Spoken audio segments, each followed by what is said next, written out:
Madame, monsieur, bonjour et bienvenue sur le plateau de La Voix est libre, en direct et en Bourgogne, 15 jours après les élections départementales. Ce sont les régionales qui sont au cœur de nos préoccupations aujourd'hui. Et je reçois celui qui s'est lancé le premier dès le mois de décembre 2014. Bonjour Alain Joyandet. Bonjour. Vous êtes sénateur de Haute-Saône et vous êtes celui que l'UMP a désigné comme chef de file pour ces régionales 2015.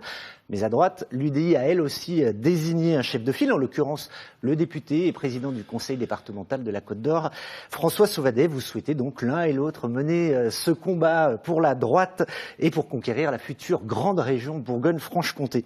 Alors on va parler de cette discorde, de la difficile union de la droite, mais aussi, on va aussi parler de vous, de vos envies pour la région et puis de votre stratégie. À la maison, je vous rappelle que vous pouvez réagir, vous posez vos questions directement à Alain Joyandet via Twitter, hashtag LVEL Bourgogne ou @F3 Bourgogne, via notre page Facebook ou sur notre site internet bourgogne.france3.fr. Alors Alain Joyandet, les Bourguignons vous connaissent un petit peu moins que les Francs-Comtois. Si je dis que vous êtes d'un côté un patron de presse et de l'autre un homme politique, UMP, sarkozyste de la droite forte, ça vous convient ? C'est toujours un peu résumé, c'est bien normal. C'est vrai que je suis un Bourguignon, au fond. Vous êtes né à Dijon ? Je suis né à Dijon. Je suis né dans la rue des Trois Forgerons, vous savez, sur la table de la cuisine, parce que ma mère n'a pas eu le temps d'aller à la maternité. Oui, je suis né à Dijon et ensuite, comme beaucoup, j'ai bougé et j'ai fait mes études à Dijon, lycée Montchapet, un peu la faculté. Ensuite, j'ai créé mon entreprise en Franche-Comté, entreprise de presse, effectivement. Et puis enfin, de carrière professionnelle, j'allais dire, j'ai développé cette entreprise sur les 10 dernières années sur la Bourgogne, notamment à Auxonne, avec une rotative de presse importante, une des rares rotatives de presse. D'ailleurs, je l'ai fait discrètement, tout ça. Un magazine leader sur son marché à Dijon. Et puis, j'ai également contribué à sauver le plus ancien hebdomadaire d'information locale de France, qui est né en 1804. Et qui se trouve à Châtillon-sur-Seine et qui aujourd'hui marche très très bien. Il a retrouvé une nouvelle jeunesse, ce qui veut dire d'ailleurs que la jeunesse, ce n'est pas une question d'âge. Alors, il y a quand même un mystère dans votre carrière, et notamment dans la fin de la carrière. En 2012, vous avez tout arrêté vos mandats politiques, et puis vous êtes revenu en 2014 comme sénateur, oui. Et aujourd'hui, vous vous lancez dans les régionales. Pourquoi ce revirement ? J'ai été élu Benjamin du Sénat donc en 1995, vous voyez, ça date déjà, hein, et donc j'ai quitté le Sénat pour effectivement aller à l'Assemblée nationale à la demande de mes amis. Et puis j'ai pris cette mairie socialiste à Vesoul que j'ai gérée pendant 17 ans. En 95 aussi. Oui, en 95 aussi. J'ai souhaité transmettre ces mandats de député et de maire, comme je m'y étais engagé, avant la fin du 3e mandat.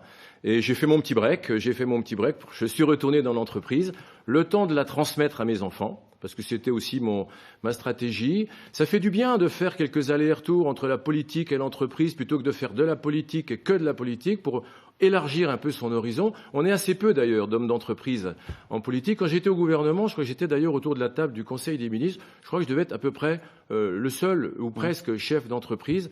Et donc j'ai souhaité évidemment revenir, parce que je pense que je peux encore apporter quelque chose si on m'accorde cette prétention, tout en étant modeste. Je pense que je peux encore apporter quelque chose à ma famille politique, à l'UMP, à la Bourgogne-Franche-Comté. J'ai partagé ma vie entre ces deux régions. Et j'ai tout de suite, quand j'ai appris cette fusion que les socialistes ont fait d'ailleurs sans nous demander... Et que vous avez voté, on va en reparler. Sans nous demander notre avis au fond. Et que j'ai voté. Les socialistes ont souvent de bonnes idées. Enfin, quand il s'agit de les mettre en œuvre, je pense qu'il vaut mieux que ce soit nous qui nous en occupions. Et donc, je me suis engagé dans ce combat, voilà, mais par passion, par enthousiasme. Et je pense qu'on aura l'occasion de revenir sur mon projet, parce que c'est surtout mon projet que je voudrais développer un peu aujourd'hui. Bien sûr, on va en parler. Mais qu'est-ce qui vous motive, en fait, Alain Joyandet ? Parce que vos détracteurs disent oui, alors Alain Joyandet, il est passé de poste en poste, il a été maire de Vesoul, il a été député, conseiller départemental, brièvement conseiller régional, sénateur. Qu'est-ce qui vous motive ? Est-ce que vous êtes un insatiable ou un instable, là ? Alors, je crois surtout que je suis un passionné des affaires publiques. Vous savez, à côté de l'entreprise, avant d'être en politique, j'étais déjà président de mon club de football pendant 10 ans, que j'ai monté en national. On a fait des belles... C'est de Vesoul, hein ? Vesoul, ouais. Des belles prestations en Coupe de France, de Paris Saint-Germain, Monaco, nos petites villes de Vesoul. Vous voyez, donc j'ai la passion de cet engagement public au service des autres.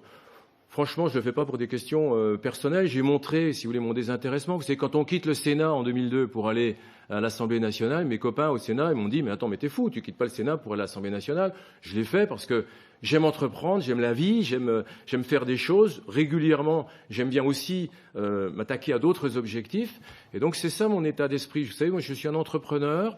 Je suis positif, j'aime la vie en communauté, faire des choses ensemble. C'est ça qui me passionne. Et donc, au fond, avant de m'engager, j'ai regardé autour de moi, dans ma famille politique, est-ce que quelqu'un veut y aller? Est-ce que quelqu'un veut s'y coller à cette nouvelle région Bourgogne-Franche-Comté? J'ai fait le tour de tous les parlementaires de Franche-Comté et de Bourgogne, et tout le monde m'a encouragé. Et donc, du coup, je me suis engagé avec détermination et je dois dire une certaine passion. On va une dernière question avant de venir vraiment au régional. Sur les réseaux sociaux, depuis que vous vous êtes déclaré, notamment, vos adversaires ne se privent pas de rappeler le plus souvent possible votre démission du gouvernement avec cette affaire du jet privé et puis du permis de construire contesté, auquel vous avez d'ailleurs renoncé, hein, si je ne m'abuse. C'est de l'histoire ancienne, vous avez regretté ces épisodes, ça vous a fait changer? Non, d'abord, c'est de l'histoire ancienne, bien sûr, mais je n'ai jamais regretté, je ne me suis d'ailleurs jamais excusé. Vous savez, j'ai fait mon travail de ministre. On m'a envoyé faire ce travail, je l'ai fait, je ne regrette pas. J'ai eu une carrière ministérielle très dense pendant 3 ans. J'ai fait plus de 70 déplacements dans le monde entier, donc presque une quarantaine en Afrique. Vous étiez secrétaire d'État à la francophonie. Secrétaire d'État à la coopération et à la francophonie. J'ai donc dû utiliser au total, je crois, 70 fois les avions. J'ai en gros, fait 1/3 dans les avions de ligne, 1/3 dans les avions du gouvernement, 1/3 dans les avions privés. J'ai fait mon travail. Mon cabinet a fait les choses comme il fallait. Les choses étaient bien négociées. Évidemment, je sais bien, si vous voulez, que les chiffres qui sont annoncés peuvent choquer nos concitoyens. Mais enfin, après moi, il y en a un autre. Ce sont les socialistes qui sont au gouvernement. Je ne peux pas traverser l'Atlantique à la rame. C'est pas possible. On peut toujours essayer, ça marche pas. Donc aujourd'hui, les avions continuent de voler dans le ciel pour le rayonnement de la France. Je crois avoir contribué au rayonnement de mon pays. J'ai organisé notamment la grande conférence entre les États africains et la France, à la demande du président Sarkozy. J'ai fait mon boulot, voilà, et donc ça fait partie de la vie politique. Il peut y avoir des polémiques. J'ai jugé à un moment donné que dans cette polémique, il n'était pas possible de continuer à travailler sereinement. J'ai préféré prendre du recul. C'était ma responsabilité. Je précise d'ailleurs une chose, c'est qu'on ne m'a pas demandé de quitter le gouvernement, c'est moi qui l'ai fait. C'est un peu l'avantage aussi des gens de l'entreprise. Je ne dépends pas de la politique. Moi, je suis indépendant de la politique. Je fais ça par passion, je ne le fais pas pour des questions matérielles. Et donc, quand j'ai quitté le gouvernement, j'ai retrouvé l'entreprise familiale que j'ai créée quand j'avais 24 ans, qui maintenant est gérée par mes enfants, très jeunes aussi. Et donc, je suis totalement disponible pour cette échéance. Et je le dis d'ailleurs à vos téléspectateurs, j'ai fait le choix de la région. Je ne fais que ce choix-là. Et j'y suis depuis 4 mois. Et donc, je vais continuer exclusivement. Donc vous partirez du Sénat au cas où vous réussissiez? Si j'étais président de la région Bourgogne-Franche-Comté et que à un moment donné, je sois en situation de cumul des mandats, il est clair que je resterai bien évidemment président de la région. Alors justement, cette régionale, alors vous avez dit votre motivation, c'est aussi le fait que ce soit une grande région qui fait que donc il y aura très peu de présidents finalement. C'est aussi une motivation, ça? Ma vraie motivation, c'est que la région, c'est le pouvoir économique, c'est le développement économique, ce sont les entreprises, c'est l'emploi. Et c'est la relation entre les collectivités territoriales et le monde de l'économie. C'est ce que j'ai fait toute ma vie. Voilà. Pendant 30 ans, j'ai été chef d'entreprise et en même temps élu, comme vous l'avez rappelé tout à l'heure, à différents postes qui me permettent aujourd'hui d'avoir cette double expérience qu'assez peu de gens ont finalement, du monde privé, du monde politique, de l'entreprise, de l'intérêt général en même temps. Et je pense que je peux être utile à ce poste pour cette région Bourgogne-Franche-Comté. Alors je vais vous poser une question de Christian, qui nous a laissé ça sur notre site internet. Oui. Je vote UMP, mais je ne comprends pas pourquoi l'UMP ne présente pas un Bourguignon pour la prochaine élection régionale. Ça risque de vous revenir. Je vais dire à Christian, mon cher Christian. Vous êtes un peu Bourguignon. S'il veut, qu'il prenne contact avec moi et on ira faire un tour rue des Trois Forgerons. Je lui ferai visiter aussi le lycée Montchappet à Dijon. Donc voilà, vous savez aujourd'hui tout ça. ça change, hein, je veux dire, il y a des Francs-Comtois en Bourgogne, je rencontre beaucoup, et il y a aussi des Bourguignons en Franche-Comté. Vous savez, ça ne compte plus, ça. Pardon ? Ça ne compte plus. Ça joue pas beaucoup, je veux dire que... Mais j'ai cette chance, c'est d'avoir cette... je ne vais pas parler de nationalité, je ne sais pas comment il faut dire, la régionalité. J'ai cette double régionalité entre la Bourgogne et la Franche-Comté, depuis la vallée de la Saône. Vous savez, il y a aussi la vallée de la Vingeanne, où toute ma famille s'égrène en Côte d'Or, Fontaine-Française, Mirbeau, Arceaux, etc. Dans tout, Dijon, bien évidemment. Donc, Laty, vous voyez, tout ça, c'est un mélange de Bourgogne et de Franche-Comté, et ça me va très bien. Alors, on l'a dit, hein, le président UDI du conseil départemental de la Côte d'Or entend lui aussi mener la liste de droite et du centre. Vous avez tous les deux fait une sorte d'appel à l'union, tous les deux assez clairement, mais en gros, c'est un peu l'union dans la désunion, hein, c'est chacun de son côté, c'est ça ? Non, parce que, enfin, je voudrais vous dire quand même sur ce sujet-là. Moi, depuis 4 mois, je suis en campagne. Je n'ai pas critiqué, non pas les adversaires, mais les collègues de la grande famille de la droite et du centre. L'UDI, l'UMP, on n'est pas frères jumeaux.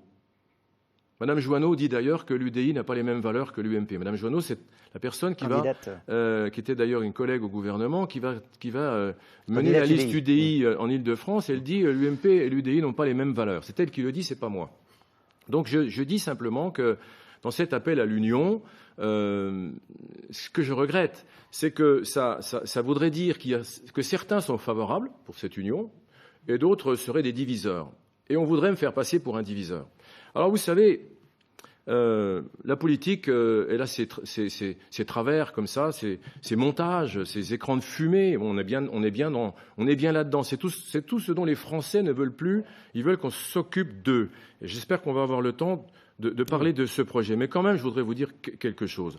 Quand j'ai dans mon équipe, à mes côtés, Alain Houpert, sénateur de la Côte d'Or, UMP, mais qui a quand même, avec Anne-Catherine Loisier, récupéré 2 postes de sénateur en Côte d'Or, plus de 900 maires en Côte d'Or.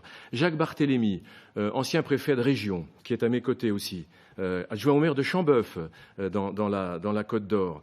Dans la Saône-et-Loire, Jean-Patrick Courtois, maire de Mâcon, sénateur. Sénateur-maire de Mâcon. Jean-Paul Émorine, sénateur également de ce département. Gilles Platré, le nouveau maire de Châlons, que j'ai d'ailleurs soutenu dans la décision qu'il a prise de supprimer les menus de substitution dans ses cantines. On aura peut-être l'occasion d'y revenir. Monsieur Duplessis, qui est président d'une belle interco également dans la Saône-et-Loire. Candan-Lyon, Henri de Rincourt, notamment Jean-Baptiste Lemoyne, les sénateurs. Jean-Baptiste Lemoyne élu au premier tour de cette élection départementale dans son département. Quand je vois que des gens comme Éric Gentil, Aurélie Berger, tous ces noms-là vont dire quelque chose aux Bourguignons. Je suis allé soutenir aussi une jeune candidate, Valérie Leger, qui vient de gagner les élections départementales contre l'adjoint au maire de la ville d'Auxerre. J'ai dans tous les départements de cette nouvelle région Bourgogne-Franche-Comté des relais qui parlent quand même. Même dans la Nièvre où je suis allé soutenir M. Rostin qui vient d'être élu. Et puis je pourrais continuer la liste comme ça. Sur la Franche-Comté, quand on dit Damien Meslot, député maire de Belfort, Annie Genevard, député maire de Morteau qui représente la partie montagne que la Franche-Comté va apporter à la Bourgogne. J'espère qu'on aura le temps d'en parler aussi. Jacques Grosperrin, qui est l'urbain de ce groupe à Besançon, etc., etc. Mon ami Michel Raison, qui va pouvoir m'aider sur les questions d'agriculture, sénateur de la Haute-Saône. Marie-Christine Dalloz, qui est députée de... Vous voyez que je ne suis pas seul, mais je voudrais insister là-dessus, parce que, franchement, vouloir me faire passer pour un diviseur, quelque part, je pense qu'à un moment donné, il faudra que ça s'arrête. Parce que si François Sauvadet veut qu'à un moment donné, on se retrouve, je pense qu'il faut vraiment que ces caricatures cessent et puis que ces aficionados ou ces tweetos, comme on dit, se calment un petit peu. Chercher depuis 4 mois où j'ai pu, moi, dire un mot négatif sur l'UDI ou sur mes partenaires de la majorité. Je ne me trompe pas d'adversaire. Mes adversaires, ce sont les socialistes. Mon projet, il est fait pour mettre fin à 10 ans de gestion socialiste dans les régions Bourgogne-Franche-Comté. Pour que nos téléspectateurs comprennent bien, je vous propose d'écouter justement François Sauvadet, lui, quelle est sa position, et puis on va y revenir juste après. C'était le jour de sa réélection à la tête du conseil départemental de la Côte d'Or. Écoutez-le. Il y a un seul message que je souhaite faire passer aujourd'hui, c'est qu'il n'y a pas de place pour les divisions. Il n'y a pas de place pour les aventures individuelles, quelles que soient les élections à venir. C'est bien pour les élections régionales que pour les élections législatives ou les élections présidentielles. L'union, ce sera une obligation. Alain Joyandet n'est pas dans cette stratégie. Il souhaite 2 listes. Ce n'est pas une stratégie que je pense bonne pour l'avenir de la Bourgogne-Franche-Comté. Et ben voilà, je vais travailler à l'union. Et puis, le choix des hommes interviendra ensuite, mais d'abord l'union. Alors en gros, il dit que votre stratégie, c'est 2 listes pour le premier tour. Alors est-ce que c'est vraiment ça? Ça rejoint d'ailleurs une question d'un téléspectateur sur Twitter. Joyandet n'a-t-il pas changé d'avis sur une liste unique? N'a-t-il pas dit en mars qu'il voulait 2 listes à droite au premier tour? D'abord, je voudrais répondre à François Sauvadet que j'ai été investi à l'unanimité des 50 membres de la Commission nationale d'investiture de l'UMP et ratifié par le Conseil national de l'UMP. Nous ne sommes que 7 en France à avoir eu cette légitimité de notre mouvement au niveau national. Il n'y a donc pas un candidat légitime et un candidat qui ne l'est pas. On ne voit pas tellement sur quels critères. Je suis même tenté de dire qu'on pourrait presque dire, pas parce que c'est moi, mais que j'ai un petit peu plus de légitimité du fait que le poids de l'UMP est beaucoup plus important que le poids de l'UDI. Le poids électoral, vous voulez dire? Pardon ? Le poids électoral, le poids électoral, bien évidemment. Nous ne sommes pas dans une région centriste, nous sommes dans une région UMP, les choses sont très claires. Alors, pour aller à l'union, évidemment, j'ai dit tout à l'heure ce que j'en pensais, je veux dire que je ne suis pas du tout hostile à conduire une liste d'union, UMP, UDI, mais si l'UDI veut quand même faire sa liste, il faudra bien se retrouver au 2e tour. Il est évident que nous devrons nous retrouver. Après, c'est une question de stratégie, c'est une question aussi de négociation, parce que ça existe toujours, j'allais dire hélas, parce que vous savez, nos concitoyens en ont marre, d'avoir quelques personnes là sur le coin de la table à Paris qui vont dire c'est un tel ou un tel qui va être tête de liste. Moi, je suis prêt à me soumettre surtout aux gens du terrain, je suis prêt à me soumettre à toute procédure de désignation. À des primaires, en gros. Si toutefois on décidait, pourquoi pas, j'en sais rien, mais en tout état de cause, pour l'instant, ça n'est pas d'actualité, puisque au niveau de l'UMP, les choses sont réglées. Je suis donc ce chef de file qui a été décidé par le Conseil national. Donc c'est quelque chose qui est derrière nous. Il faut se retrouver avec l'UDI, mais je voudrais le dire, et j'insiste là-dessus, dans des conditions qui soient des conditions sur le plan humain, en termes d'ambiance. Et moi, j'aime pas les conflits. J'aime être positif, j'aime entreprendre, j'ai un projet, je voudrais qu'on en parle, je voudrais qu'on parle du projet.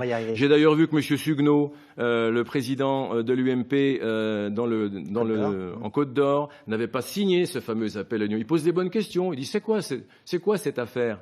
C'est pour faire quoi? Où il est le projet? Voilà. Alors moi j'ai un projet, j'aimerais qu'on en parle. Et j'ajoute que d'ailleurs je suis le seul décidément dans beaucoup de circonstances à faire les choses à peu près correctement. En tout cas, j'essaye.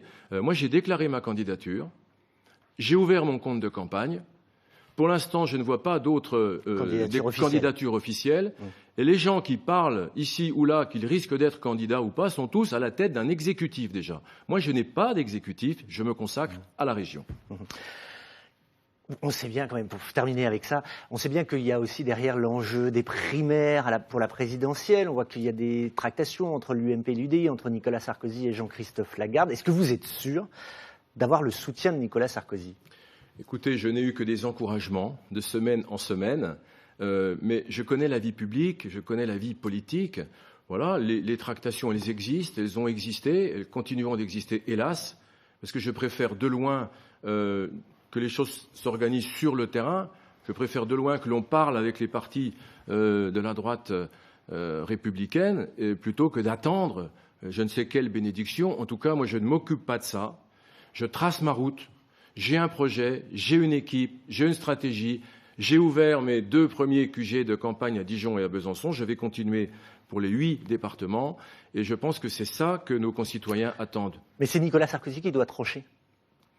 Écoutez, on verra ce qui va se passer dans les jours qui viennent, dans les semaines qui viennent.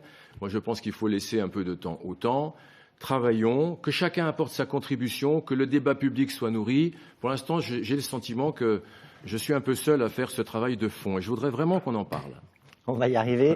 Une dernière question, parce que il y a des questions aussi là-dessus. Est-ce que, si jamais, on fait de la politique fiction, mais c'est un peu aussi notre rôle, si jamais François Sauvadet avait l'investiture UMP-UDI, vous seriez prêt à aller derrière lui ou non, vous monteriez votre propre liste? Écoutez, aujourd'hui, nous en sommes à la situation que vous avez décrite, n'est-ce pas? Eh bien, laissons les jours venir ou les semaines venir. Le moment viendra, et là je suis d'accord avec ce qui a été dit tout à l'heure par François Sauvadet, le choix des hommes interviendra plus tard. Et vous savez, je vais faire une petite précision quand même, parce qu'on a beaucoup dit, des départementales, on les a gagnés grâce à l'union. Je ne suis pas arc-bouté pour qu'il y ait 2 listes. S'il n'y a qu'une liste UMP-UDI, je suis prêt à la conduire comme je l'ai fait en 2010. Toute ma vie politique, pour être efficace, j'ai tenté et réussi à chaque fois le rassemblement, le plus large possible. C'est ce que j'ai fait dans la ville de Vesoul, que j'ai géré pendant 17 ans, que j'ai pris aux socialistes et que j'ai transmis à un jeune pour me succéder. Et donc, il n'y a pas de problème pour cette union. Je suis à fond. Mais je veux quand même dire que pour les élections régionales, parce que nos concitoyens ne le savent pas, pour se maintenir au 2e tour, il faut faire 10% des suffrages exprimés au 1er tour, des suffrages exprimés. Au départemental, c'est 12,5% des inscrits. Ça n'a rien à voir. Ça n'a rien à voir. Donc ce sont 2 élections différentes. Il y a la proportionnelle d'un côté, une élection uninominale de l'autre. Ça n'a rien à voir. L'important, c'est de se retrouver au moins au 2e tour, si possible au 1er tour. En gros, je lis entre les lignes, ça veut dire qu'il n'y a pas de risque. C'est ça que vous voulez dire. Il n'y a pas de risque que vous soyez éliminé, éventuellement par le Front National. En tout cas, l'UMP n'a aucun risque, une liste UMP n'a aucun risque d'être éliminée dès le 1er tour pour ne pas accéder au 2e tour. Et cette région, Bourgogne-Franche-Comté, ne fait pas partie des régions qui peuvent être prises par le Front National. D'accord. Et le Front National, mais risque d'être devant quand même. C'est pas grave? Puisque vous me parlez du Front National, peut-être pouvons-nous en dire un mot sur la hauteur de cette formation aujourd'hui, qui évidemment inquiète beaucoup les Françaises et les Français, en tout cas un certain nombre. Il faut, je pense, avoir aussi une autre façon d'aborder ce sujet-là. Je pense qu'on ne peut pas continuer à montrer du doigt ceux qui votent pour le Front National. Je pense qu'il faut qu'on se pose des questions. Qu'est-ce qu'on a fait depuis 10 ans, 20 ans, 30 ans, qui fait que la France, petit à petit, se déclasse, qui fait que les familles sont inquiètes, qui fait qu'il y a 206 000 chômeurs en Bourgogne-Franche-Comté. 206 000 chômeurs en Bourgogne-Franche-Comté. Qu'est-ce qu'on fait pour répondre à cette situation ? Comment notre société évolue? Quelle est la vraie inquiétude sociétale des Françaises et des Français? Moi, je souhaite qu'on se remette en cause. Et quand j'entends les consignes de vote, parce qu'on perd une élection et qu'on n'est pas là au 2e tour, et qu'on dit à nos supporters, à nos militants, à nous, on n'a pas pu être présents au 2e tour, et en plus, on va vous expliquer pour qui il faut voter. Les Françaises et les Français, ils sont très grands, il ne faut pas les infantiliser. Et ils ont tous les éléments en main, ils votent pour qui ils veulent. Ils sont suffisamment adultes pour le faire. C'est cette nouvelle façon aussi d'aborder la politique que je voudrais incarner. Et à nous d'avoir de véritables projets pour s'attaquer aux vrais sujets. La sécurité, les régions ont la charge des lycées. Vous savez, la violence existe. La violence existe, il faut faire quelque chose. Et peut-être qu'on y reviendra tout à l'heure. Et je pense à ce nouveau modèle de société que nous devons regarder, étudier. Je pense qu'avec Nicolas Sarkozy, on est en train de faire ce travail de fond. Et j'espère que très vite, on pourra proposer une vraie alternative aux Français. L'heure tourne vite. On va passer un peu à vos priorités, avec une question aussi d'un internaute. Paul, vous êtes parti en campagne donc depuis plusieurs mois, et cela selon vos dires pour pouvoir travailler à un projet. Alors, quel état des lieux vous avez dressé? En gros, est-ce que vous pouvez nous donner quelques-unes de vos priorités? Alors, on va fusionner 2 régions, Bourgogne et Franche-Comté. C'est un peu comme quand on fusionne 2 entreprises. Je mélange pas les genres. Je sais bien que ce n'est pas la même chose, mais quand même, moi j'ai abordé la gestion de la ville dont j'ai été le maire pendant 17 ans avec mes grands principes de la gestion et du développement. Je pense que c'est la même chose pour la Bourgogne-Franche-Comté. Il faut d'ailleurs faire déjà un état des lieux. L'état des lieux n'est pas très brillant. La fusion de nos 2 régions fera en sorte que nous ne serons jamais que la 11e région sur 13. Nous avons une natalité en Bourgogne et en Franche-Comté qui est nettement inférieure à celle de la France, de la moyenne française. Donc je pense que nos 2 régions sont en train de s'endormir un peu. Il y a lieu de les réveiller, ça c'est le constat. On a par ailleurs un système industriel dans ces régions, une organisation industrielle dans ces régions, qui n'est pas assez soutenue par la collectivité territoriale. Or, je pense que c'est la région qui doit faire ce travail. Alors, face à ce constat d'une future grande région très belle, une des plus belles régions de France, j'allais presque dire une des plus belles régions d'Europe, qui va rassembler ce que connaît la Bourgogne. Je ne vais pas l'expliquer évidemment aux Bourguignons ici, mais moi je voudrais contribuer à faire en sorte que les Bourguignons, les Francs-Comtois se connaissent mieux. Je le dis aux Bourguignons qui nous écoutent, la Franche-Comté va apporter la montagne. La Franche-Comté va apporter son industrie. La Franche-Comté est la première région industrielle de France. La Bourgogne est une des régions les plus connues au monde grâce au vin. Si on met tout ça ensemble, on doit faire vraiment quelque chose de formidable. C'est ça ma passion. C'est ça que j'ai envie de faire. Mais justement, c'est quoi pour vous cette fusion finalement? Est-ce que c'est essayer de créer une identité Bourgogne-Franche-Comté ou c'est plus un outil administratif pour développer un territoire, j'allais dire? Tout part de la simplification de l'organisation territoriale. Bon, les socialistes ont pris la décision, j'y reviens pas, c'est la loi de la République, moi je l'ai votée. Parce que c'est un enjeu Pourquoi d'ailleurs? Parce que vous pensez que la région sera plus forte comme ça? Vous savez, on dit toujours qu'il faut réformer. Et à chaque fois qu'on nous propose une réforme, on dit non. Je pense qu'à un moment donné, il faut quand même avancer. Donc, ce n'est pas forcément ce qui était l'idéal. C'est une réforme qui est très complexe. C'est la loi donc, du 16 janvier 2015, qui est très très compliquée. Je ne veux pas entrer là-dedans. Mais donc, on a devant nous cet objectif. Alors, est-ce qu'on s'y colle ou est-ce qu'on s'y colle pas? Moi, j'ai envie de m'y coller. Et j'ai un projet, évidemment, aujourd'hui, sur lequel on travaille depuis fort longtemps. Sur toute la partie institutionnelle, d'ailleurs, j'ai des idées. Peut-être qu'on y reviendra tout à l'heure. Je ne sais pas à quel moment vous voulez qu'on l'aborde. C'est-à-dire des idées, parce qu'on ne peut pas changer les institutions comme ça, si? Je parle de la fusion institutionnelle. Oui. Moi, mon projet s'articule autour de 3 piliers. Il y a d'abord un peu autour des R, de la lettre R. Vous voyez, il faut réussir la fusion, il faut relancer l'économie et il faut rayonner grâce à l'excellence. Voilà en clair ce projet que nous sommes en train d'incuber avec BFC8. BFC8 qui est un incubateur d'idées. D'ailleurs, on peut aller voir, j'encourage les téléspectateurs à aller voir sur le site pour apporter leur contribution. Parce que sur la méthode, je voudrais vraiment que on rentre dans la nouvelle politique. Je ne voudrais pas que ce soit quelque chose qui se fait par quelques-uns, mais que beaucoup de gens participent.